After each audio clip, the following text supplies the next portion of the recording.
Sleep. For most children, it's the most peaceful part of the day. A warm bed, a safe home, the quiet comfort of knowing your parents are just a few steps away. But for me, sleep was never like that. For me, sleep was a nightmare. As a child, some of my friends complained about going to bed early because they couldn't watch TV or play games. But every night, as I lay down, I felt something growing inside me. Something I couldn't name, but something I knew was there. Today, as someone who has studied physics, I still can't explain what happened to me. But I can say this clearly. It was the greatest fear I have ever felt in my life. And nothing comes close to it. I don't remember exactly when it started, but I do remember the moment everything changed, the day I got my own room. I was 8 years old. Until then, I had shared a room with my older brother. He was 5 years older than me, and eventually he wanted his own space. So my parents gave him a new room, and I was left with the small one at the back of the house. It was tiny, narrow, cramped. There was barely enough space for a bunk bed and a few small drawers. But even at that age, I didn't complain. I knew my parents were doing their best. And besides, I got to sleep on the top bunk.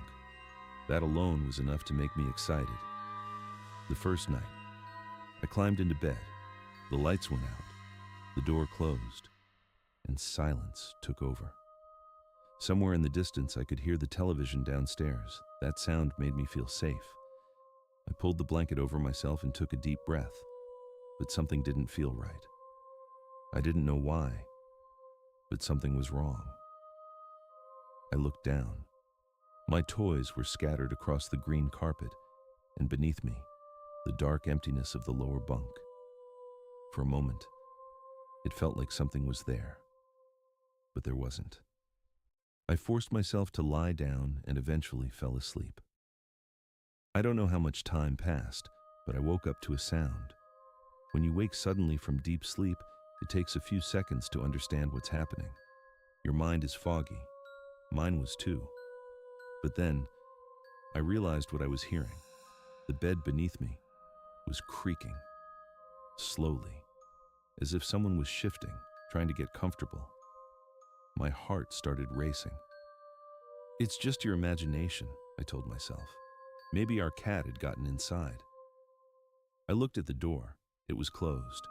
For a moment, I thought, maybe my mom had come in earlier and the cat slipped in. Yes, that made sense. I turned toward the wall, tried to go back to sleep, and at that moment, the sound stopped. But only for a second. Then, the lower bunk started shaking violently, creaking, scraping, as if something inside it had suddenly gone mad. Fear hit me instantly. I froze. My eyes filled with tears, and I started crying. "Mom," I shouted. I heard movement from the other side of the house, but the moment I called out, the thing below me became even more violent. The bed shook harder, like an earthquake. I didn't even think about climbing down. I just waited. The door opened. Light filled the room, and the lower bed was empty. My mom tried to calm me down. "What's wrong?" she asked, but I couldn't tell her. It felt like if I spoke about it, it would come back, so I said only one word: nightmare. That night, my mom slept on the lower bunk, and nothing happened. But the next night, it came back, the creaking, the movement, and this time, there was something else. Breathing. Someone beneath me was breathing. Slow, deep, cold. Days passed, weeks passed, every night the same thing. It stopped when my mom came, but the moment I was alone, it started again. Eventually, I got used to it, not in a comforting way. I was still terrified. I just accepted it.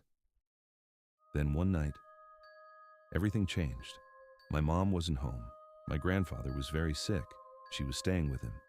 That night, I was completely alone. I got into bed. I held a small cross in my hand. I believed it would protect me. I hid under the blanket and fell asleep. When I opened my eyes, the room was completely silent. No creaking, no breathing, nothing. But something felt wrong. because it wasn't in the lower bunk. It was in my bed. I couldn't see it, but I could feel it. At the end of my blanket, its weight, its cold presence. I wanted to scream, but no sound came out. I didn't move. If it realized I was awake, I didn't know what would happen. Slowly, I tried to move. I wanted to escape. But what if it was faster than me? I reached for the cross in my hand. It was gone. In that moment, I understood. I was completely alone. Slowly, I lifted the blanket. My hand touched something, cold, solid, alive. It moved and grabbed me. In an instant, I was pulled toward the wall, but not normally, like a spider, onto the wall. I felt its breath, ice cold. Its fingers were around my neck, tightening. I struggled, I screamed, but no one came. Then, the sun began to rise, and it changed. It became faster, desperate, as if it was running out of time. It pulled me closer, and I opened my eyes. It was morning. My father was making breakfast. Everything seemed normal. After that, nothing happened for weeks. We changed the room, removed the bunk bed. Everything went back to normal. But one night, I woke up again. The place where the bunk bed used to be, the objects there, were shaking on their own. And from the wall, I heard that sound again. I've never told this story to anyone before, but I can tell you this.